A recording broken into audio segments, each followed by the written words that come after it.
We are here with Steve Emery, who is professor of trumpet at Boston Conservatory at Berklee, as well as New England Conservatory. And um, he has a very long and varied playing and teaching career. And I met Steve back in, I was looking back, it was 2009. Um, and I came for a first lesson on the recommendation of good friends Nate and Ashley. Um, After I had finished my master's degree, and I knew that I didn't think I had any injuries per se, but I knew that there were some big things about my playing that I just did not understand. And not to say my teachers that I'd had were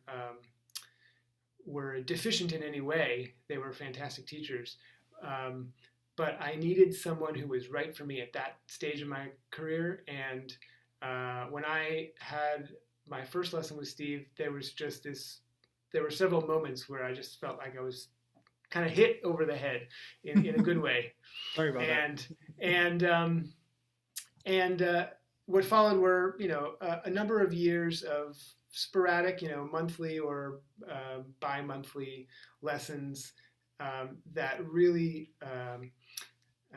reorganized my understanding of my body in relation to my instrument, my mind in relationship to my instrument, and honestly, my life in relationship to my instrument. And uh, I often wonder whether if I had had Steve as a teacher back in college, I would have been ready for that teaching. And so here we are with a person who, for whom a lot of people would consider a trumpet guru, and this conversation I think is a great opportunity for you to introduce yourself to more people, and we'll talk about how you got to this point in your career. But I think anyone who's had even a single lesson with you has come away with a deeper understanding of their relationship to their instrument and also a new appreciation for what it means to really look under the hood, as I think you say sometimes. Um, so beyond the biographical elements, I think that what I, for one, would like to understand better is how your life experiences on and off the trumpet have shaped both your performing and, you, in my mind, your very singular teaching approach. Maybe we could start with a hypothetical situation. Sure. Um, let's say I'm a freshman at Boston Conservatory at Berklee, which I think that's what you have to say now.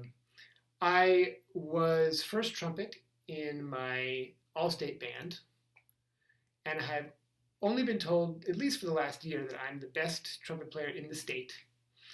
Uh, I love playing the trumpet, and I have aspirations to be a professional trumpet player, but I don't really know what that entails, and I've never played in an orchestra. Can you maybe start by describing what we might do in our first lesson? And maybe you can pull that out through the first semester. What might you be looking for in an aspiring young player, and how might you start that relationship? Well, actually, you've asked quite a few questions. Great. Then you can talk for half an hour. Well, I'll try not Mm. to go astray here.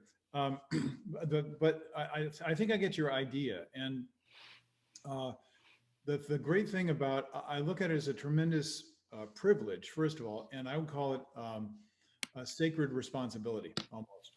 When you're working with a young player who's coming up who has aspirations to be a professional player, um, there's and having all of us who have been successful players and had careers as performers know that there's a lot to go through before you get to that point. So the amazing thing about it is, and what's really kept me going as a teacher, is that everybody is so unique. And I mean, they bring their own gifts to it, but especially they bring their own perceptions and their own point of view, and their own temperament, which is really, really important. So my first job is to figure out who they are, because I can't teach them unless I know how they learn, and that sometimes takes a while. to do. So I wouldn't call myself a system teacher Hmm. in the sense that, and systems, the rigor of systems is not a bad thing. It can be a very, very helpful thing. But I'm not a system teacher in the sense that I don't necessarily run every player through the same set of exercises, etudes. There's basic literature you have to cover. But I'm very much, I guess if I had to simplify it, after I find out who this person is, I know what their goals are, I know how they tick in terms of how they relate to themselves emotionally and how they relate to the instrument. Now I've got a starting place. And it's interesting paradigm that you brought up because I'm dealing with that right now. And it's always amusing to me. Of course, I have to be kind, but it is amusing to see somebody come in and they're in that exactly that situation. They're a person that was like a top player where they are, and they're cool. I mean, and everybody looks up to them, and they're respected, and so they get a lot of social recognition and kind of strokes. And who doesn't want all that good stuff? And then when they come to college, it's in danger because they have a lot of people around them who are, they start to hear right away are superior players, Hmm. and they're starting to feel insecure. So we all have to deal with that.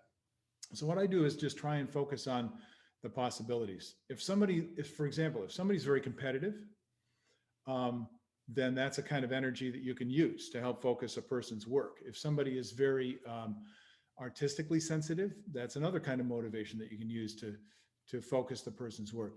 But there has to be some kind, to answer your question about what kind of student I look for, Hmm. someone who's game, Yeah, someone who's game to interact, to do the work that's necessary because they love it. I mean, what teacher doesn't want that? of course. That's Yeah, basically it. yeah. Since I didn't study with you in a studio environment, Hmm. I'm kind of curious because in both institutions you work for, you're not the only trumpet teacher.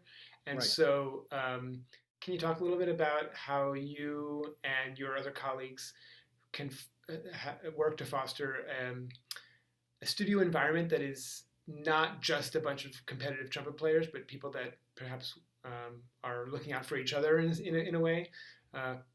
Because those studios, when I've been in especially at Boston University, I feel like there was just a lot of good energy, people, seeking each other out for guidance and not just kind of strangling each other, as people can get sometimes. And you've got new students coming in who, like you said, may be intimidated at first.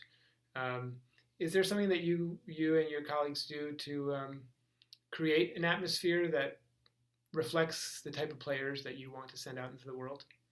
Well, actually, because of the way the schools that I teach at work, and other schools around the country work this way too, but it's very different from a university setting where you have one person who's like the main trumpet teacher, and Mm-hmm. then there might be graduate assistants, or there might be a secondary teacher, maybe that deals more with jazz or whatever. There are a lot of different scenarios, but in Boston Conservatory, Berklee, and NEC, there are quite a few trumpet faculty members, and we each have our own way of working. Now we're all pretty much on the same page in terms of, I think, our desire to help the individual students, um, and our commitment to the students, but we all have different personalities and different styles and so forth. So as what I do to answer your question, what I do is I try and set a tone by finding out what's going on in their other relationships. For example, when they're playing in ensembles, they have to play second trumpet in a Beethoven symphony or something like that. Yeah. And if they've never done that before, that's actually a very daunting job, and they don't know what they're doing. I didn't figure out what I was doing until I got into the Boston Symphony, because I've been a principal player my whole life, and so I knew how to do that, but I didn't know how to play second trumpet, Yeah. and it took a while to figure that out. So there can be all kinds of things that cause interpersonal challenges, and so I just try and create a space where I'm very sensitive to where the person's coming from emotionally, feel where they're coming from emotionally, and try and pick up on, through questioning, what's going on in terms of their chamber music groups, their relationships with the other students. And of course, there are always opportunities. NEC has a trumpet class, so the students are required to take that for 2 years. So you see a lot of the students together and get to work with other teachers' students as well. So Yeah. Yeah. Yeah. I'm really interested in this mentorship aspect of your approach and also the teachers that have been most influential to me. And there's a term, I'm not sure if you're familiar with this. I'm familiar with it in as skillful means, but it comes from, I think, Hindu or Buddhist um, philosophy. The word is upaya. And essentially, it is the use by a teacher of wisdom and compassion to guide their to guide their teaching of an individual based on the individual's particular needs. Right. And as a spiritual teacher, that would be very important because, of course, we all know that anybody coming for spiritual guidance is coming from an entire life of a diverse set of experiences. But when you have a new trumpet student, you're able to zoom in when you need to on the details of trumpet playing, but zooming out is just as important. Um, and as a mentor to young players, that's really essential to really meet them where they are, as you might say. Can you talk a little bit about how you think about that relationship? Um, Well, yeah, it's kind of interesting. And I think this is where my approach might be quite different than many other trumpet teachers. yeah, Um, because when you step back from life and you become a little bit more contemplative, you can see that there are more important things in the world than playing the trumpet. yeah, And sometimes when a student is sitting practicing and working very hard to try and improve their skills and to hone their craft and their musicianship and to advance themselves, um, that they start to wonder, what am I doing here? So there's yeah, this dissociation that takes place, and actually, what you're doing is you're living, um, yeah, but we get lost in the objectification of things and the goal orientation and the pressure and the everything is set up for achievement. And so, you mentioned a spiritual teacher. I've been a spiritual teacher for a long time. I just didn't know it. And of there course, in you order go. to be a spiritual teacher, you have to be a spiritual person Hmm. who is practicing um, their Yeah, spirituality in one yeah, discipline or another. yeah, So, the most important thing, the main thing that I'm sensitive to is the person's heart. yeah, And sometimes you get into some pretty deep waters when you're going in there. And I've had some students say to me in the middle of a lesson, get out of my head. And it's because I'm feeling very deeply, very, very poignantly what they're they're feeling. yeah. And when I feel that, they can feel that I'm feeling it. So there's a bond that takes place. And that's the mentorship thing. Hmm. Now, the interesting thing about mentorship is the mentor is a servant to the student. And that's something that most teachers don't look at it that way. Now, Hmm. it's odd. It's a paradoxical paradigm to be alliterative here, because well, no, you're the boss, you're the leader. Well, that's true. You are the one who has walked the path, and you have a more clear idea of what the person is what's coming on the path, and what they may have to deal with. So you're in a position to come alongside them, to be Hmm. a companion, not a friend exactly, because Right. it's a different kind of relationship. So it's a very delicate thing. And I think what I need to remember is I have a lot of authority. I need to be careful what I say. I had a student say to me one time that, and this really shocked me because I wasn't enough aware of it. He said, don't you know that you're like God to us? Hmm. And so I kind of reject that idea. No, I'm just a human being. Yeah. But what he was saying is, the students have a tremendous respect for who you are and what you do, and that means whatever I say has a lot of impact. I have to be very, very careful what I say and how I say it, Yeah. So it's a deeply Yeah. interpersonal relationship. Yeah. I often think about having an inside job and an outside job. Mm, And my outside job is as a trumpet player and a trumpet teacher. And my inside job is the spiritual journey, the personal journey that I'm on. And the two interact all the time. yep. And in when you place yourself in the guidance of a great teacher, they can sense how to help you understand the weaving of those two things, so that we don't have to constantly question, especially nowadays in this pandemic when we don't even have a chance to perform. We're not always constantly questioning, is this the right thing for me to do? Because the more questioning that you're doing, the more confused you get. There's tremendous benefit to being a musician, and it doesn't always have to be perfectly clear all the time. Exactly. Exactly. This is something that I think, anybody who's a musician and a teacher is probably pretty well aware of. A lot of the parents are concerned. Debbie and I deal with a lot of, my wife, for those of you who don't know, is a world-class accompanist. And so her work is playing with other musicians of all kinds. And she's very experienced at that. So we have had many sit downs with parents who are wondering, they want the best for their children. And, is this path to music, to going to a college of music, a good idea? And so there's the practical side of it. What are the odds? Will you get a job out of, once you graduate, all those kinds of things. And then there's the value that anybody who has been an artist of any kind for their lifetime, is that we're dealing with the issues of life and encouraging one another in life. It's not just entertainment. It's engagement with life. That's what our art is all about. And especially in classical music, the higher levels of refinement in expression of music in any genre, you get to an area where you've gone beyond words, and now you're dealing with the heart issues, and it takes a tremendous amount of work to get there. My wife often calls the trumpet, and I mentioned this, you know what I'm going to say, don't Yeah, you? yeah, yeah. Yeah, she calls the trumpet a stupid instrument, and I have to defend her a little bit. What she means is she can go for a month without playing the piano, or a year without playing the piano, and sit down and play beautifully. Now she can't play Rachmaninoff. There are going to be some things that are physically beyond the reach because she's not in shape, right? But she can make beautiful music anytime. Just sit down and play. And I've never experienced that you can do that with the trumpet. There might be some people who are able to do that, but I don't know them. Yeah. So for us, it's more like, it's like being a golfer. You can be a weekend warrior and be a duffer, and be out there whacking things around. That's perfectly fine.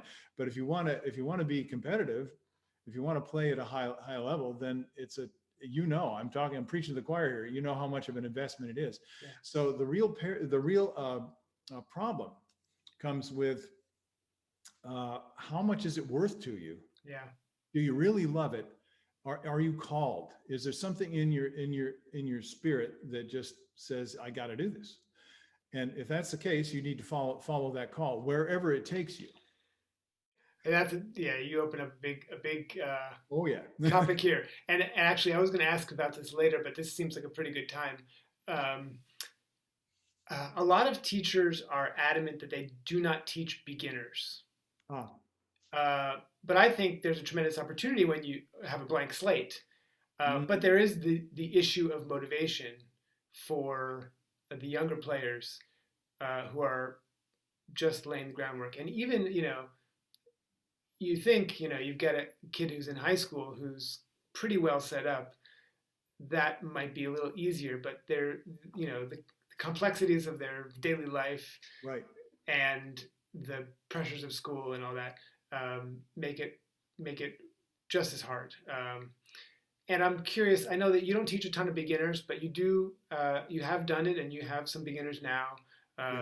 And this is almost just a personal question for me. I'm curious what you think about that task and the importance of doing it, and what are the elements of that you find different or just notable compared to working with college students. This is a tremendous subject, and it's something that I think a lot of teachers. I mean, you're a teacher of younger players, and there are, thank God, all over the country, there are people for whom that's their calling. Band directors and teachers of various instruments, and I'm very grateful that I had people influencing me, primarily band directors, not so much an individual teacher, and having a profound impact on my life. When I'm dealing with a person who's in college, they're making a transition to adulthood. So that's that's a real critical time. Another critical time is teenage years. And we know just the things you mentioned, the pressures of school, pressures of performance. You might be involved in athletics. And generally speaking, I think that my experience with younger players has been that they are busier than anybody else I know. Exactly. And what that means is overscheduling and no time for any deep um, observation. And deep observation is the one thing that you need in order to make progress on the instrument. So my solution for that is small doses. Okay. And you have to give structure with a younger player. And so one of the guys that I recommend locally who went to NEC, is a former student at NEC, and who's a very fine player, but he teaches, sometimes he's around 100 students a week.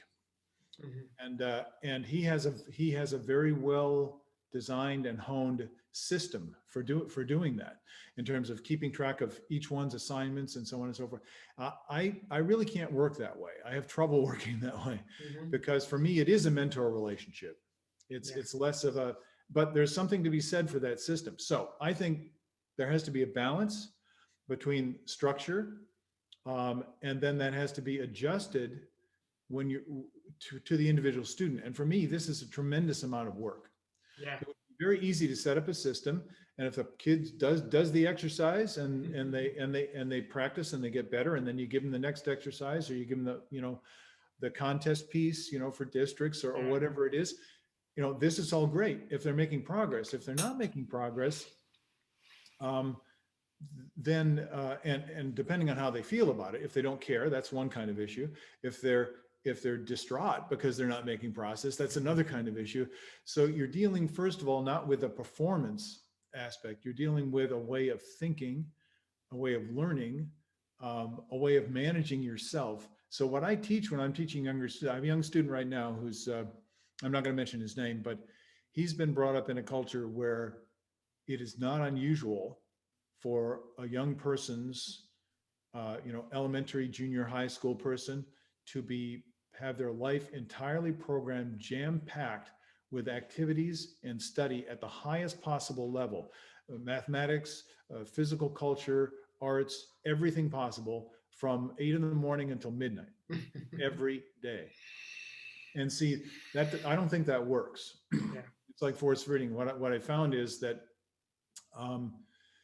it's that overload kind of shuts down the person's system, and they become oriented toward taking the test and satisfying somebody else. And what we're doing is all about pleasure that you get from doing what it is that you're doing. It's very personal, and then sharing that pleasure with somebody else. It's not about taking a test. Yeah. So I try and get away from the academic programmed structured thing, but there has to be structure. During this pandemic, you've got players coming in with any number of playing issues that they're dealing with. And I'm wondering if you felt at all during this slowdown that we've all experienced, where ensembles, for example, haven't really been meeting, or at least for the first semester. Did you find that you were able to dig in with some students in ways that the pressures of constantly performing and playing ensembles and playing at a certain level that they would experience at regular school, did that give you any opportunity to dig in on their more specific playing issues? Yes, very much so. Because whenever it's a balance.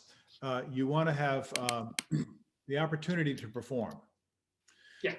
And then there's performance pressure, and you have to have the opportunity to feel that pressure, to stand up in front of people, stand and deliver, as they say. And so that's part of it. So when you're in an ensemble, there's a social aspect that tends to be missing under our current circumstance. That's been missing. So yes, to answer your question, it's been easier to get people to focus in on the internal work, the mental aspect, the self-coaching. My main goal as a teacher is to try and teach everybody that I work with how to teach themselves effectively, so that they don't need me anymore. And that means they're going to be teaching themselves for the rest of their lives. Yeah. Knowing how how to observe, how to discover, how to think, how to discipline, how to listen, all the things that go into being an artist. And that it takes a long time to learn. But yes, this pandemic has given us an opportunity. I know a lot of players, especially like freelance players around this area who haven't been working and have used this time uh, fortuitously to really refine and develop their own playing.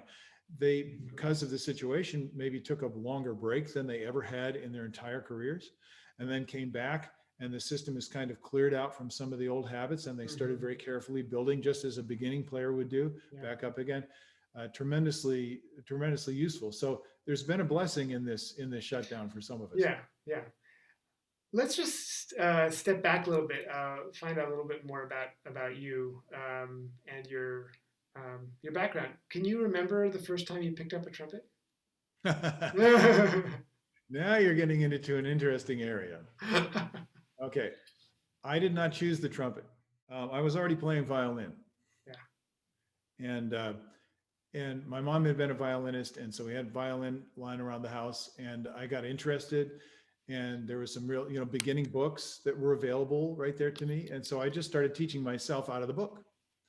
I didn't have a teacher, but it's pretty self-explanatory, and I guess I had enough of an awareness of sound quality, for example, and enough dexterity or other physical gifts that I started to sound pretty good pretty quickly, and enjoy it. And then, being who I am, I started to experiment, and I saw a country fiddler on I think it was Hee Haw, the old country music show back in the '60s and 70s, I guess, and so I was trying to fiddle with my fiddle from the hip, and play like Turkey in the Straw. My father saw me do that, and he looked at me, he said, either play that thing right or don't play it at all. And that was the end of my violin career. So, and it was my own, the way I reacted, maybe not the best way, but I'm a kid, the way I reacted is I just hung it on the wall where it was, and I just left it there. And that was the last time I ever played the violin. But so I figured out later that my dad thought that the violin was an effeminate instrument, and he didn't want me to play the violin because it wasn't manly. And so he rented a trumpet about a year later and brought it home. And of course, being who I am, I just picked up the trumpet and started fiddling around with it and, learning how to play out of books. My father eventually made arrangements for me to study with a band director at Mount Pleasant High School in Schenectady, Al Hallenbeck. And he was one of the kindest people I've ever met. And he just basically told me to play this. And I went home and I practiced it and played it. And I came back the next week and played it. And a little aside, I mean, if people want to know something, we're all wired differently. This is the way I'm wired. He would give me a sign. He never really taught me anything, but he was kind and he encouraged me. And I think he could tell that I was very sensitive, and I had some ability. So he probably didn't want to mess me up. And so I would go to a lesson. And even though I practiced a lot on my own every day, I never felt like I was playing well enough. And so I would be so anxious before my lessons, even though I had the kindest teacher in the world. Seriously. I mean, this guy was wonderful. And a lot of people testify to that. It is, when he died a few years back, there were wonderful testimonies about this man. He never put any pressure on me. I put so much pressure on myself that my mom would have to stop the car and let me get out by the side of the road and throw up in the ditch. So you can see I was a little high strung. and then I get to my lesson and it would go the way I go. And then I take another week and push myself. So that's not normal. Right. I imagine it wasn't just trumpet that you were doing this with. Well, other things I had other interests. I was very interested in science, and I was very engaged with some help from one of my science teachers. When I was in 8th grade, I started. My dad helped me to kind of he's an industrial arts teacher, so he built a whole set of cabinetry for me to work on a table, for me to work on a sink and everything. So I had a laboratory in my basement, And so between the trumpet and the chemistry stuff that I was really, really interested, so I was down there doing experiments every day. Mm-hmm. And then other things, like it was just focusing on the things that were interesting to me. The trumpet was fun and it was engaging and it was a challenge. Anybody who plays the trumpet knows that trumpet is a challenge. And it was something that I got better at. So, like most people, it's like there's pleasure in getting better. So that's why I stuck with it. So when I got to college, when I was thinking about going to college, it was basically between, I was considering chemical engineering or trumpet, and I already had been playing in pop music bands for quite a while, and I could tell that that was a lot of fun. And chemistry seemed like a lot of work, even though it was very interesting. It seemed like it would be more fun to be a trumpet player. And not that it's not work; all of us know that it's work, but it's the kind of work, the artistic aspect of it, really attracted me, and that's why I chose it to go to conservatory. Yeah. Yeah. And you studied Gene Young? Yes, and Gene saved my life, um, and in the sense that when I should have been rightly ejected from school because I having a bad attitude and not going to class, and I was practicing all the time. I'd practice up to 8 hours a day. I just didn't go to any of my classes. So I don't recommend that to people, by the way. It's not a good way to get through school.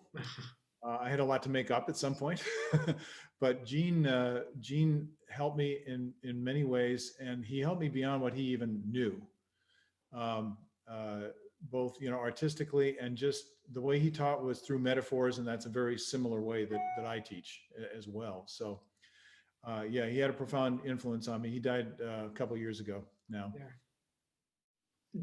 Can you recall any impactful lessons from him or from any other teachers that really stuck with you, things that shaped you as an artist or as a player? I never remember any lessons like that. Okay. I remember wonderful interaction and kind of growth during the lesson, and lights going, the light coming on, and understanding that's wonderful memories of that kind of things. I remember things that certain specific teachers said, that I often quote, because it's funny, Jonah, these things that people say in passing without such powerful intent are sometimes the ones that stick. Yeah. And I'll give you an example. One thing that Mr. Chickowitz said that stuck with me. He said, concentration is just really being really interested in something. Yeah. And that has stuck with me forever. And it's all about engagement. It's not about this, this effort, this painful process of keeping your mind focused. No, it's your focus because you're into it. And so that had a huge impact on me. Yeah. But mostly the things that have had the biggest effect were performances and preparation for performance. So experience, I guess you'd say. Yeah. Actual in the experience of doing it, and then reflecting on that, and then going to the next one and reflecting on that, which is exactly the process, as you well know, for someone who's trying to improve their playing, or someone who's auditioning. For an orchestra, a high level player who's auditioning to play in an orchestra. It's a constant process for most players. Most top level players do not get the job on their first audition. Yeah. So, and I could tell you a lot of stories about that. It's the perseverance that takes most people where they want to go, and the work. Yeah. In a sense, even the best teachers can't solve all your problems. It's eventually you're sitting there with your horn, and it's just you two. That's exactly right. Right. I like to remind my students, that a Olympic, if you're preparing for the Olympics, let's say it's figure skater or something, or any event, you go to practice, and your coach is there with you the entire time, whenever you're practicing.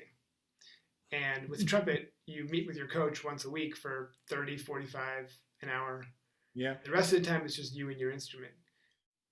Well, the first thing is you have to face reality. So if you can hear something that is, let's say you're working on being specific. There are many things, every player, you get a list. Again, I've spent a lot of my career in the orchestra. So to get into an orchestra, normally you have to take an audition. And you have to win the audition to get into the orchestra. So you have these standard excerpts that you play. And these excerpts are basically they're like a miniature obstacle course with certain kinds of difficulty in them. And in an audition, each of the excerpts has different kinds of difficulty. And so you're going to get a pretty good idea of what a person feels comfortable with and what feels more awkward to them. And the people that win the audition are the people who, even if they have weaknesses and difficult habits they're trying to overcome, that doesn't become apparent in the way things sound, right? So most kids are operating on a level where, you play a wrong note, that's a mistake, and you go back and correct it. And once the note's right, then it's okay. But for somebody who's competing, for a job, you're constantly reaching at a higher and higher level. So at some point, you're going to reach the point where you're finding the limits of your natural ability. And that shouldn't be discouraging, because actually no one, and I say this emphatically, knows the actual limits. And very few people ever find those limits. Mm-hmm. It's only the people that are striving for a lifetime that begin to realize, what they really can't do because they've been working at it for a long time.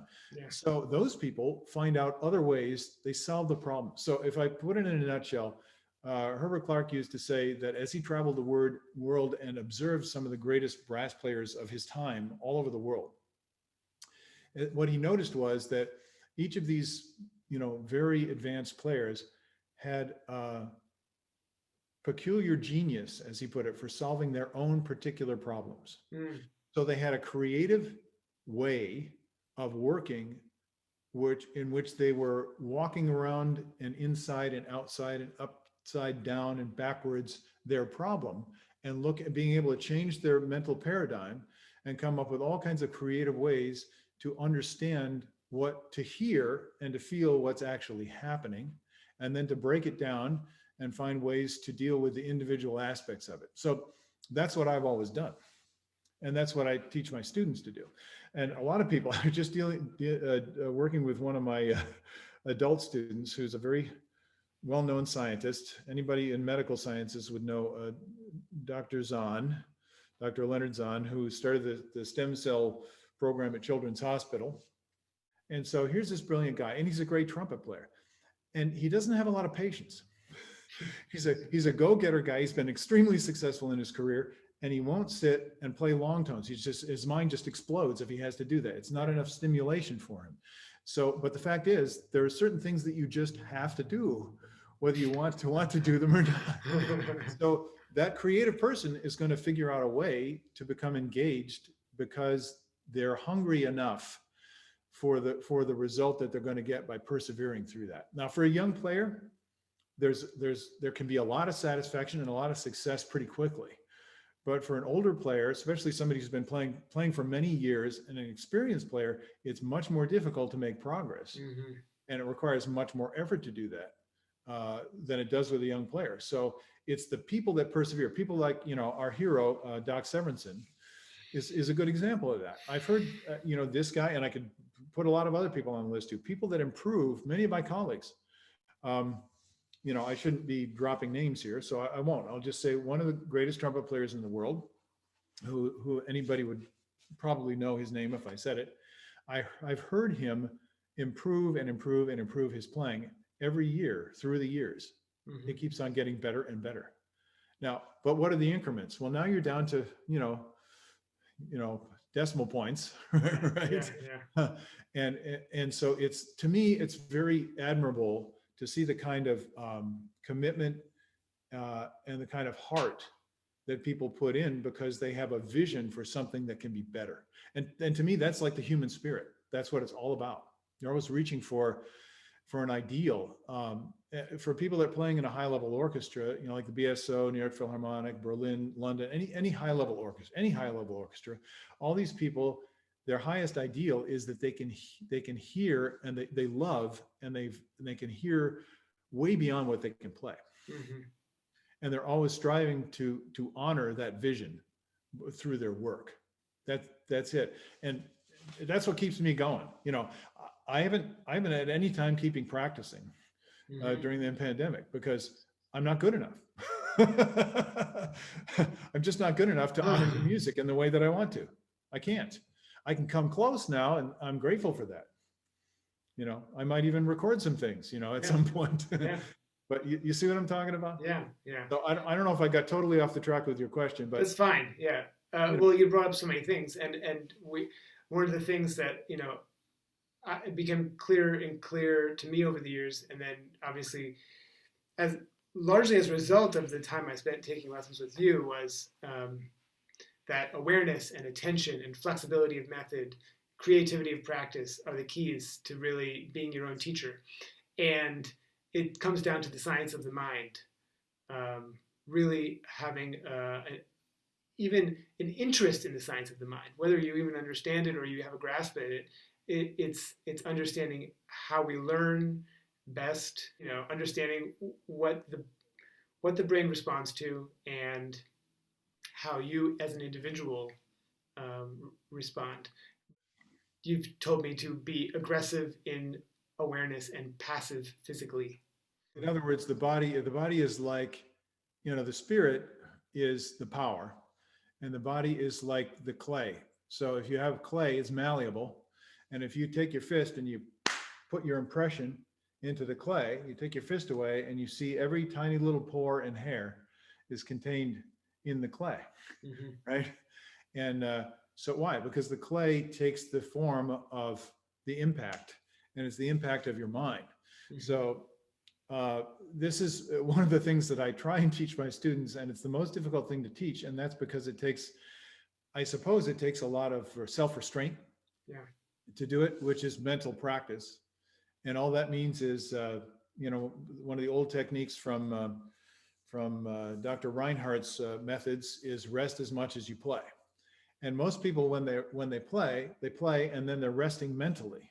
Mm-hmm. See, I'm trying very much to not rest mentally. I can do that when my brain gets tired, I have to rest, let go. But what I'm doing is I'm playing more vividly when I'm resting than I'm actually playing when I'm playing physically. Would that be what you would call visualization? Yes, that's a common term for it. But you need to realize visualization is something that needs to be, it's a strength. It's a strength of mind that needs to be practiced, and all of us can get better at it. Yeah. And high level musicians are all intensely good at it because they've been doing it their whole lives. A pianist that sits down and plays a concerto. When Andre Watts, Debbie studied with Watts for a while, and he hasn't been on the circuit for a while, but when he was in his heyday, he would offer 50 concertos to any orchestra that would have him come and play. So he might be playing a different concerto, and he played, I think, 150 performances a year when he was in his high. You see what I'm talking about? And that's all memorized, folks. Yeah. So the tremendous power of the mind. It's like being a great chess player. And I think my mind is my weakest thing, but I know that that's what works. And so I need to keep exercising it. Yeah. When I was in college, one of my teacher used to say that he said, "You're too smart to play the trumpet." And I think he was trying to say, I think too much. And what you say is observation is not thought. Correct. Observation is before thinking. Right. It's direct experience. And we're really bad at this these days. Our whole culture, whole culture of the world has changed to such a degree that there's very little contemplation anymore, and there's very little listening in the true sense. There's listening in the sense of stimulation. You turn the TV on, you watch stuff on YouTube. That can be great. I find that people don't know how to listen anymore. Yeah. Well, okay. So let me ask you. You've got students, many, many students, and your highest hope for them is that they cultivate this in their lives and in their practice. So number one is how do you teach that? It almost seems like a paradigm shift in a way, and much harder teaching than what they're used to and what most teachers usually offer, which is, here's a method, do this method. So the question is, how do you teach that? And are there lifestyle suggestions that you make for students to cultivate this level of awareness outside of the trumpet? I like to think that, even when I'm not practicing, I'm practicing. That's it. That's it exactly. So when some of my best practice is driving out to the Berkshires. So I'm in the car for a couple hours and I don't turn the radio on. Um, I'm practicing.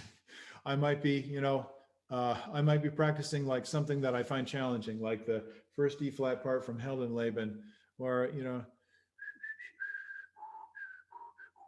so all these really hard intervals, I'm trying to hear them, you see. That's mental practice. That's visualization. Or maybe I got my mouthpiece, I'm working on that, or I'm working on tonguing with just the airstream, or I'm working on, or I'm just, right, don't worry, I'm watching the road. I'm driving along and I'm just picturing the sound that I want to create. Yeah. Right. So that's the mental part of it. Now I want to get back and answer your question so I don't get too far off the track. How do I teach it? And what are the lifestyle things? Of course, there are a lot of lifestyle things that can help because there are certain disciplines that foster this. Now, when back in the day, I was doing yoga before most people knew what yoga was. This was back, when the Beatles had gone to study with Maharishi Mahesh Yogi and study Yeah. Yeah. transcendental meditation. Sure. And I got into hatha yoga, which is the physical, the postures, the breathing, and so forth, and and found that very beneficial. And I did that in college. See, that's good. You're breathing. Good. Uh, Cleansing breath. Okay. Uh, and that was really, really helpful. And there are all kinds of adjuncts, especially with breathing exercises. Most people don't know how to do them because it's all mind body awareness stuff. Yeah. So something I tell my students is find a good Alexander teacher and take some lessons. Uh, and many things can get there. You could study ballroom dancing. That would be helpful. Uh-huh. You see, it's all, the main ingredient has to be, it's about movement in time and coordination, sense of direction. Somatics. Yeah. Yeah. Yeah. And so that's it. So what do I use now? Well, I practice. I mean, I'm doing all these things when I practice. So that's kind of my meditation. But I also have other contemplative practices as well. And people need to find something that fits them personally, and then stick to it and see what they can learn from it, and that will naturally start going into the practice. Yeah. Right. Yeah. I don't know if you want me to keep going, but how I teach it, that's another issue. That's where I'd love you to go. Okay. Because that's where we really get into the nuts and bolts here. Okay, so I'm looking at a book, and you can get out Schlossberg, Arbin, Clark, all the books. I asked professional players, what do you practice out of, and they all give me the same answers. Yeah. There's nothing new about the books. Now, believe me, there are dozens, hundreds of books out there, and I have a lot of them. And playing the exercises is not what does it. Mm-hmm. It's what's happening in your experience, and also what your goal orientation is. So we have a little paradox going on in here. When we're playing, we're doing and we're listening at the same time. So we're transmitting and we're receiving at the same time. And that's what makes it difficult. So if we can separate those and just learn to listen first, and then when we've heard the target, we know where we're going, then we can start to connect with the target in our practice.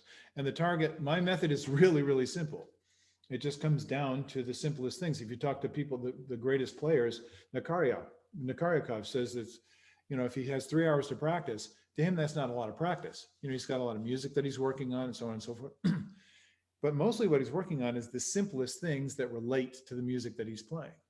That's all it is. There's no, I think John Faddis said, there are no secrets, only work. That's a good quote. It is. And that's what we have to get to the reality of. So that means I have to sit down and I have to play long tones, but I'm bored with long tones. And my word to anybody who says they're bored with long tones, by the way, Herbert Clark wrote his method, his technical studies, because he didn't like playing long tones. Yeah. So he just made long tones that move. That's creative. All right, go for it, Herbert. That's it. But what I'm saying is, if you're not interested in playing a long tone, then you probably don't have any idea of why you're playing the long tone. Mm-hmm. I can give you 100 reasons why I'm working on a long tone. Yeah. Right now, I can make a list for you. Mm-hmm. And will that help? No, not unless you're aware, systematically aware of each one of these things that's a component of your playing. So all you're doing is producing sound, which happens to be difficult on the trumpet, unfortunately. and you're relating it to something else that you can already do. That's one of the basic things in the way I teach. So the first thing I do is have people sing Hmm. because, I'm in the process. I'm partway through Mark Gould's new book, which I think you mentioned, Yep. Gould on Music. And I'm reading the book and I'm saying, Mark, thanks for writing this book because yeah, that's it. It's about the music. It's about Yeah. experiencing the music, listening to, loving the music, envisioning the music, feeling the music, and then letting that work its way kind of through your body. Yeah. So if you're playing a long tone, that's your voice. So do you want your voice to sound like, most people sound like that when they play the trumpet, right? Yeah. It sounds like an art, kind of like a car horn, Yeah. usually louder than Yeah. Yeah. that. But so it starts with a picture of what do you want your voice to sound like? Now that, don't get me wrong, that can take you in a bad place too, because a lot of jazz players that I work with have a very clear picture of what they want to sound like. They hear a certain player and they say, "Oh yeah, I want to sound like, I want to sound like Miles." Well, see, that's an aesthetic thing, and they have that in their mind, and then their body tries to get that sound, and they get totally screwed up Hmm. trying to do that. So that's not the that doesn't fix everything. That's just one part of the puzzle. You have to go deeper than that in order to really Yeah. get down to the problem. Yeah. How do you how do you teach, let's say, young students, college students, to really find the sweet spot? Do you have Hmm. a do you have like, because that's kind of where we all have to begin our day, is Yes, in the sweet spot, and everybody has a different, philosophy on what that is and how to feel it, and I have my methods, and people have other methods. Pandolfi talks about the top slice of the note, and some people talk about the center, and whatever works. But that's right. do you have any thoughts on that? I mean, of course you have thoughts. The question is, what are they? Well, how much time do you have? And that's it. Because as you said, everybody has a different way of conceptualizing it. The question is, where does that concept come from? So an accomplished player, where the concepts come from is their direct experience of it. So when they experience it, they recognize it when it's good. Hmm.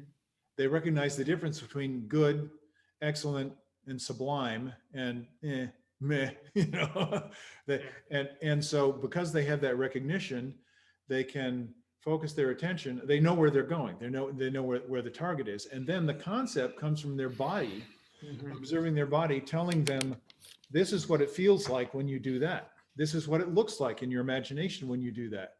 And some people, as I mentioned a while ago, have a very highly developed tactile sense. Some people work that way. Some people don't know what they're doing in terms Yeah. of tact feeling. They're working only by ear, by the Hmm. feedback that they're getting from the sound. You can work in a number of different ways, Yeah. but you just have to find something that works for you. So the answer, one of the things that I'm going to deal with, that I plan to deal with on the website at some point is, and just, we haven't mentioned it yet. Yeah. I've been intending to put a website together. It's a very daunting task for me, and that's because there's just too much to cover. It's a whole lifetime worth of experience that I want to delve into. And some of my ways of looking at it or experiencing it, my interaction with students over so many years, I've been teaching since I was in college, teaching college level players. And so that's a long time. And so I've dealt with so many different people. I've got to witness, the reality of like, yeah, people just understand things and learn things and cope with things in so many different ways. My job is to figure out how to help them do that for themselves. So on the site, the first thing I'll probably deal with when I talk about the mechanics of trumpet playing, and a lot of people are interested in that technique, we call it, is um, that you hear so much information that sounds contradictory. Uh-huh. Yeah, and it's very confusing. And now Yes. it's like so much information out there. And literally one guy will say, "Oh, you got to support to play the trumpet. When you support, you have to have your gut firm, and you just Yeah. you have to be able to pound yourself in the gut to take a really, it's true, right? We know that. I've heard it. I've heard people say it. I've heard people teach it. Yeah.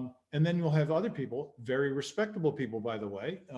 And I can tell you what I think about these things at some point, but I'll say, no, when you play the trumpet, your belly has to be soft. You shouldn't be Hmm. holding any tension in your Yep. abdomen.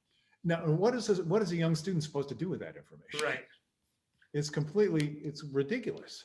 So the best hope for a student is to get an interpretation from a teacher who does understand what's going on, because Yeah. those things seem contradictory, and in some ways that they are. But what I found is that they're just paradoxical. They're not contradictory, and that's the tricky thing. So I could give you lots of examples. There are tons. Yeah. Yeah, there are tons. I mean, you hear Faddis talk about playing, in the upper register, and he says, well, you got to make that opening in your lip as small as possible. See, now your body is going to react to that, and you're going to try Yeah. and make that opening small. And what you're going to do is just pinch it Right. so you don't get any vibration anymore, right? So this is where the problem is in teaching the trumpet. All those ideas, you think you know what they mean. You can demonstrate you know what they mean. The student thinks they know what they mean, and then they try and do it, and it's like, I guess we don't know what that is. Yeah.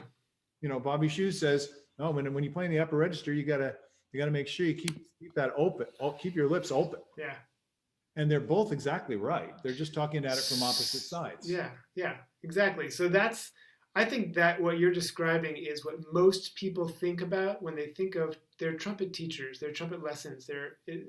The average trumpet teacher, even some great teachers, great players, great teachers, they're teaching what they know. Exactly. They're teaching the metaphors that have worked for them. They're teaching the methods that have worked for them, and it's the teacher that can just step back a little further and understand that there's no one way to describe what's going on here.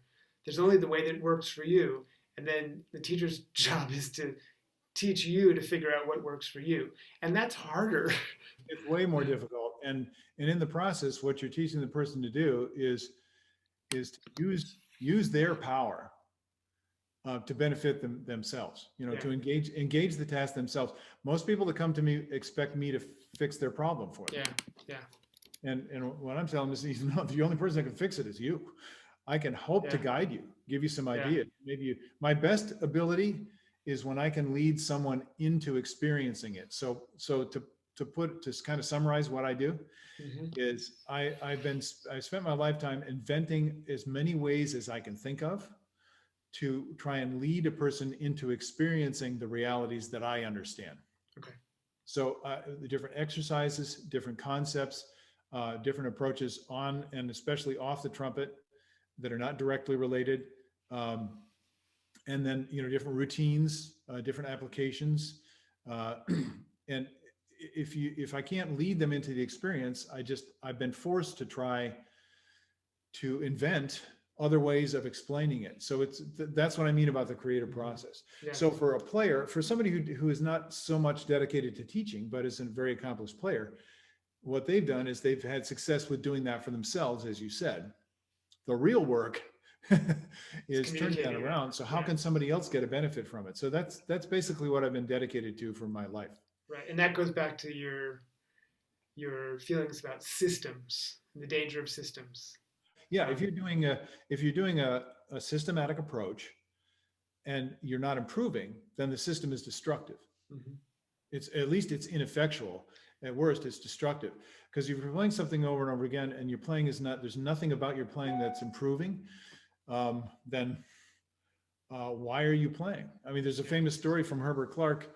Herbert is a world famous soloist. He comes back to Woburn, Mass, to the town band, and he sits down in the band to play with the guys. And an older gentleman who's been in the band since Herbert was a child says, Herbert, I've been practicing 2 hours a day for my entire life, and I just don't seem to get any better. And Herbert, being a rather brusque individual, said to him, well, you must be practicing wrong. Yeah. There it is. Exactly. If it's not working, try something else. Yeah. Right. And the teacher has to be able to understand, like you said at the very, very beginning, the temperament of their students, because you can lead most students to who have a desire to play to that level of understanding, but you have to do it in one way for this person and one way for that person. And so there's kind of a question I had that goes along with another one, which is Number one, when you and I first started together, I think you were the first person to insist that I kept a practice journal, and I still do that. And I don't do it, religiously, but when I do something that works, I gotta write it down. I mean, and especially if I'm preparing for something. Um, and I wonder, you must encounter players from time to time at the conservatory who have extraordinary abilities and they don't seem to know what they're doing, or and maybe they don't really ask that many questions of their own skills because it all seems to work. It doesn't happen often, but there are players who are seasoned professionals who've never really encountered major playing setbacks. But when you have a student that presents in that way, what's your approach? Well, that's interesting. It goes back down to, it's a little more complicated because you're dealing with a person that feels that they have mastery of the instrument. Yeah, So my first approach is to show them that they don't, which can have one or of two effects. It either frustrates them or angers them or motivates them, or it makes them defensive and they deny it, right? So what it comes down to is you have to be at that first stage of learning, which is, I know that I don't know it, yeah, right? So, and I have never encountered a player, by the way, ever encountered a player who didn't have issues in their playing. And the best players know it. yeah, They know what their issues are. We're human. We're only capable of so much. You know, we're limited, and they're most of them are quite aware of them. Now, there's another factor that's really seriously important for a lot of people.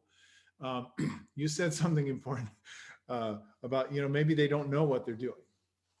yeah, I think that's true. At least that seems to be true for those of us who want to know what we're doing and are less successful players than those kinds of players. The question is not how much ability do you start with, but what does that allow you to do? And what do you do with the ability you have? And why are you using, what are you doing with the ability? yeah, Why? yeah, yeah. Why? Is it to make yourself feel that you're superior to other people? Mm-hmm. Nobody likes that, So, or is it to serve the music, right? So when I'm dealing with that kind of person, I actually had a student for a couple of years. He's still a student at NEC, um, who showed a very, very high level. He had great training. He studied with Mike Sachs out in Cleveland. He knew what things were supposed to sound like. He had great sense of pitch, time. So those are kind of the natural giftings. Good, great sense of pitch and time. And he'd really worked on things. And the goal was like make it sound right. Mm-hmm. And I could hear things in his playing. He could always make it sound right, but I knew that if he played at a high level audition, they would hear that there were some physical issues underneath, kind of underneath the surface, because things did not sound as easy as they should. But a great player, and I think a lot of the other players who were kind of jealous of Yeah, him yeah, yeah. for that reason. Um, and I worked with him, and I tried to get him to develop some of the things that he was not so good at, and it wasn't time. It just wasn't Mm-hmm. time to do that. He wasn't ready to do that. So it really comes down to an individual's willingness. Anybody, my willingness. Am I going to face the fact that, fill in the blank? This is hard for me. And then how am I going to respond to that? How much time should I spend working on that? As opposed to how much time should I spend working on things that are equally important that I can develop, right? Mm-hmm. So this is where kind of self-management and self-analysis comes in Yeah, for everybody. So everybody, bottom line is everybody makes their choices, and it has to come from, we toss the word passion around a lot. All that means is really caring about something, you know. So if a person is really, really invested, really cares about something, and they have that energy toward it, that's going to supply the necessary fuel to take them to whatever level. But you have to, as Schwarzenegger said, you have to stay hungry. mm-hmm. Okay, there's two more things I want to cover before we're Uh-oh. over. One, I would love for you to talk a little bit about this website I've heard so much about. Okay, my hope, my intention, I should say, what I'm envisioning here is that over time, I'm going to be creating materials that will be like guidance for people who are studying, just like what I would do in school. So I have a collection of videos that I've made on some of the more common orchestral excerpts that you'll find. So if someone is training to play in an orchestra, that's going to be helpful to them. But then there are a lot of people who don't want to train in an orchestra. And so a lot of what's happening on the site is I realize most people who play the trumpet do not play in an orchestra, nor are they interested in doing so, right?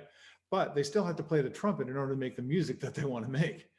And there's a direct connection. The styles are different, but the physical control that's necessary and the variety of things that you need to do in order to play the orchestral literature is like, it's like a proving ground for all of your trumpet playing, which is why, most successful players study with someone who's an advanced level, you might say classical player, but somebody who has those skills to be able to play that kind of music. And so there are specific skills, fundamental skills like, which we all know: breath control, articulation skills, embouchure setup, and then the aesthetics that go along with that. The voice and the sound, that you're producing, for example, the different pronunciations that you use to play in different styles. I was just working today with a young player who's playing Horace Silver tune, The Preacher. And, he played it just completely monotone. And we went on YouTube and got a recording and, listened to it. And pretty soon we're both bobbing our heads around and it's like, oh, this is cool. Right. So it's translating that stuff into physical reality. And that takes practice. So playing a long tone, what does that help you do? Just holding a steady tone, improving the sound. It's a matter of control, right? It's like in the old days when a figure skater, and that's where it came from, had to skate figures. So they'd have to go out on perfectly, smooth ice.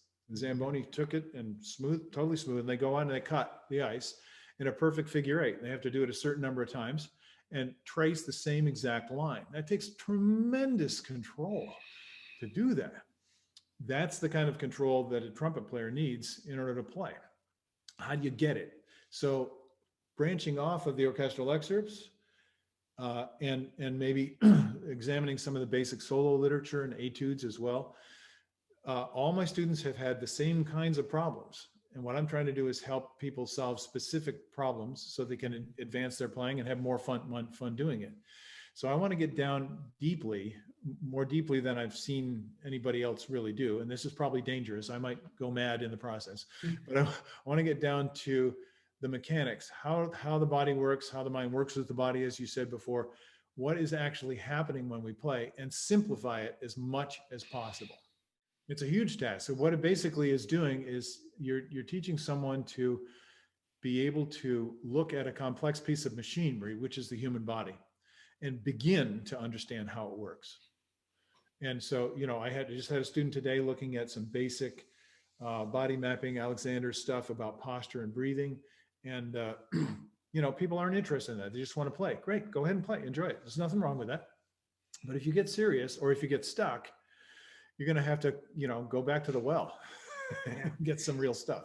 Did I ever share with you that David Vining book? Do you have that book about breathing? He's a body mapping and Alexander guy. He has a great book called The Breathing Book. Oh yeah.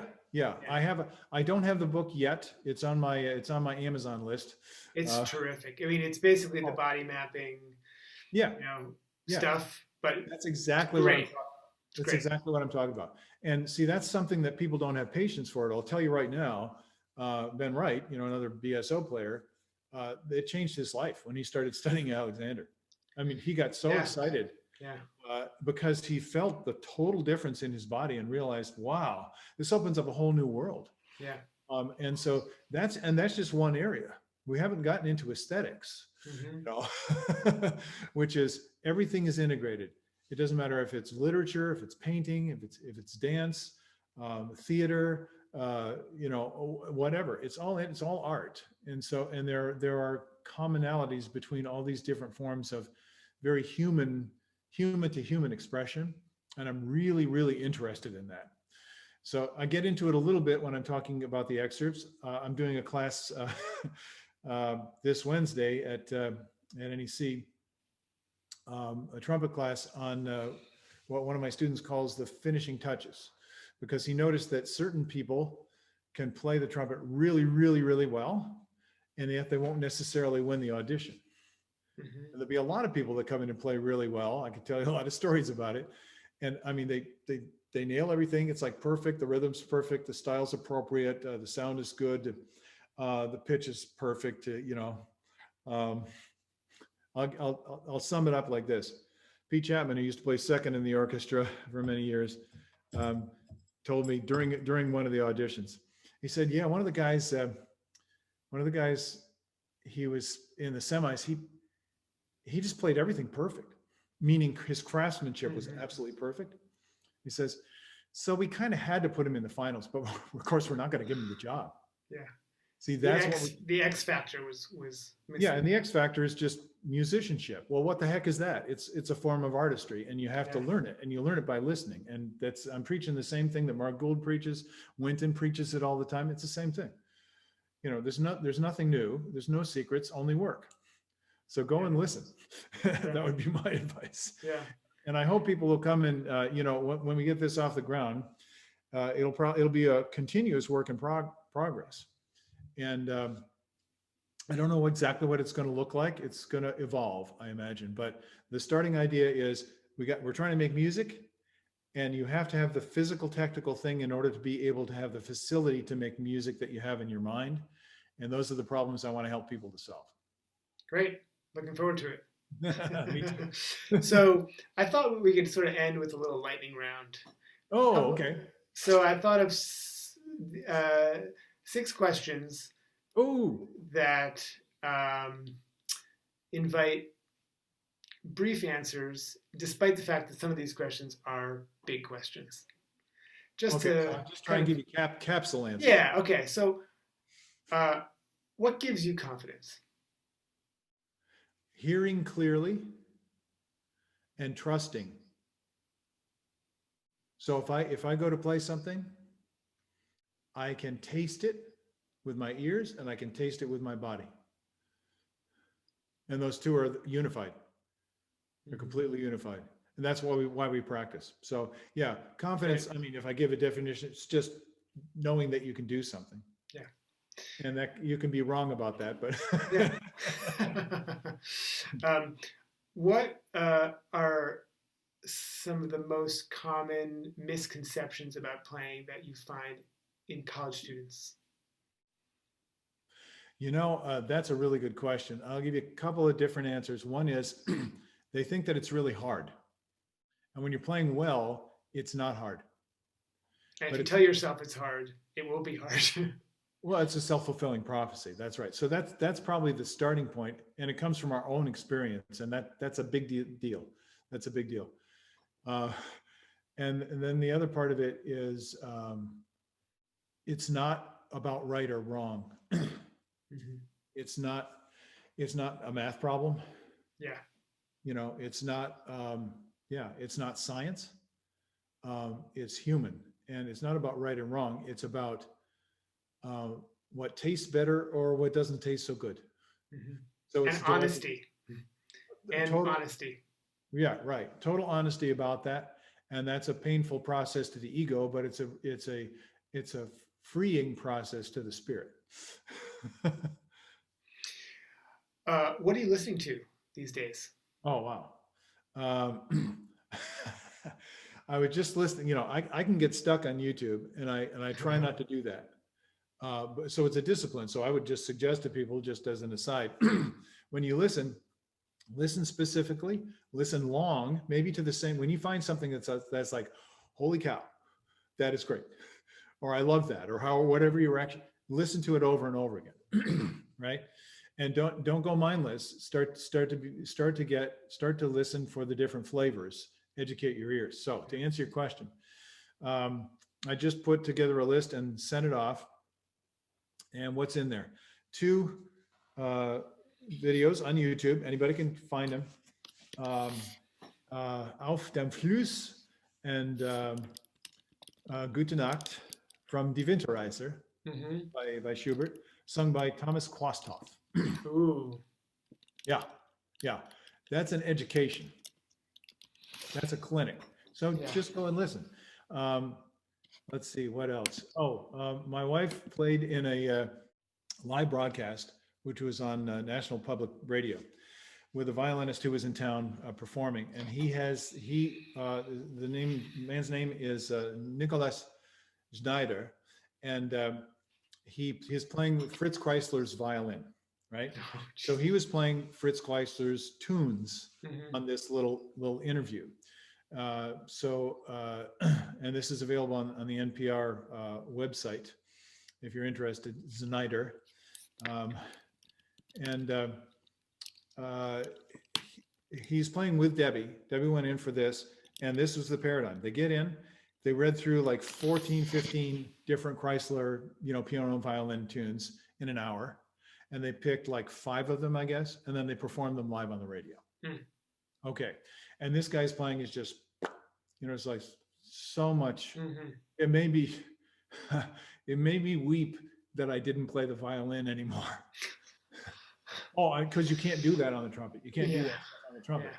Okay, so I don't know I'm giving you a long answer, but that's okay. Okay, next one is I just heard, what is his name? This is really bad because I just found it and I go like, wow, this is great. He's a tenor, relatively young. He's in his prime right now. His first name is Jonas Kaufman. Yeah, Kaufman, that's it. And singing Nessun Dorma. Oh, gee. And that was for recording. Yeah. And then I listened to another version of it, singing in concert at the proms, and it was like, it's unbelievable. So, okay, good job, Jonas. Why? Because it's just listen. Now, I listened to Pavarotti sing it too. Today, I went back and I've heard him sing it many times, and it's different. People have their preferences. It's not about preference. It's about recognizing quality. That's what I want to emphasize. Now, okay, then my last one. Okay. Horowitz plays Scarlatti. The whole album is available on YouTube. Just feast on it. I want you to think about something. See, Tony, you got me going. I'm getting passionate. I'm feeling it because I heard this album when it first came out. It's vinyl, and we basically wore it out. I played it for music appreciation classes and so on and so forth, because this is the perfect kind of stuff for anybody to listen to. Why am I telling trumpet players to listen to pianists? Because you listen to what this guy can do, all the voices with different tone of the different voices, and how the articulation is like speaking words and changing so delicately, and how all the lines are interweaving. And the guy's playing a percussion instrument, for God's sake.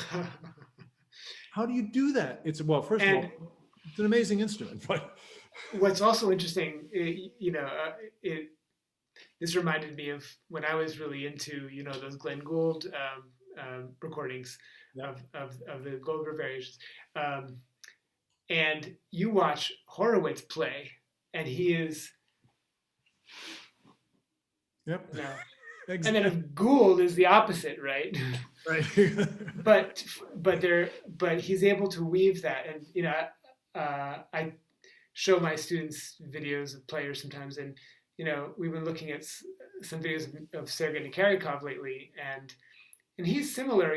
He's got a lot of emotion in his playing, but he's fairly quiet in his body when he's playing. Yes, everything is balanced. And that ensures that everything that he is feeling and thinking about the music and conveying is coming through the bell, and it's not coming through his, arms and legs. No offense to the clarinetist, but no offense to the clarinetist. There's less bumping and grinding. Yeah, exactly. All right. So, is there you could take this question either way. A lesser known player that you would recommend that either you grew up listening to, or that is active now that many people don't know? Wow, that's a good question. I'll be honest with you, Jonah. I do not listen to trumpet players. Rarely. No, I do listen enough to know who I like. Okay. And their list is very, very short. And the reason is it's very rare to find a trumpet player that combines the level of musicianship of a violinist or a pianist, generally How speaking. about, and we're talking jazz too. No, okay, now that's where I'm going to open the door There because we go. so when I to go back and listen at jazz, I mean, for many many reasons, I can give you two jazz players that had an influence on me. Although I feel like I'm way too old to ever hope to be able to play like them. I used to improvise, but you know it's been too many decades. Um, and one is Clifford Brown, of course, and then Clark Terry. Clark Oh, Terry. great. Yeah. And Clark Terry was a big influence on me for many reasons, and a lot of it was just that he could talk with the trumpet, and I just thought that was so cool, Yeah. so wonderful in terms of what you can do with the sound and the communication with the voice. And then probably the biggest influence on me when I was the youngest was Al Hurt, and a lot of people don't know Al Yeah. Hurt anymore. Yeah. Yeah. And he was like the classic Dixieland player. He was that was it, man. Yeah. New Orleans Dixieland player. And nothing like, I mean, he's a huge, this big Cajun guy. You know, the trumpet looked like it was a little toy in his hand, and he would just play with such a, you know, such a big sound. And that's something I couldn't do when I was little. So Yeah. I guess I really admired that. Great. Is there a book that you'd recommend that is not a trumpet book, but then Wow. you can also recommend an etude book or something? Well, I've been recommending Mark Gould's book Yeah. lately, just because I think it's for a musician, that's a wonderful thing. But I read very widely. Yeah. And if you came into my house, and I have to do some cleaning now because I have one of those little round tables. It's, you know, about 3 feet, 4 feet in diameter, something like that, and it's completely piled up with books. Okay, so normally I sit outside and read sometime, you know, in the afternoon, and I'm reading now. I'm still not convinced about it yet, but I'm hopeful. It's a book called Mindset. And it's been very, yeah, it's a bestseller. It's a, you know, over a million bestseller, two versions of it. So I'm going to reserve judgment on that Okay. because, you know, I haven't, and I'd actually have to flip through my table. What I've been reading before that is something that I had never done before. Mostly I've read nonfiction. So I read about stuff, you know, that I'm interested Yeah. in, Yeah. anything that I'm interested in. And I started reading fiction. And I went back. My mom was an English composition teacher. And so she's got all these textbooks, Fiction 101. And it's this big, thick book. I read the whole book, all the stories, short stories, Oh, great. all Great. short stories. And I tell you, some of that stuff was just so deeply painful to read, the reality of it. You know, I'm not going to mention any names of writers right now, but some of them are popping to mind, that had to do with race relations. They had to do with just the fallen human experience. You know, that's probably sums it up. The fallen human experience, you know, sin in the world and the consequences of that. And this is not stuff that you would read for pleasure because it was really, really painful. But boy did it inform my life. You know, how to be sensitive to what other people are feeling. That's what great fiction. That's the mark of great fiction. There's a new book by George Saunders. Are you familiar with him? No. He's a incredible writer, a writing teacher actually at Syracuse, and he's written many best-selling short story collections.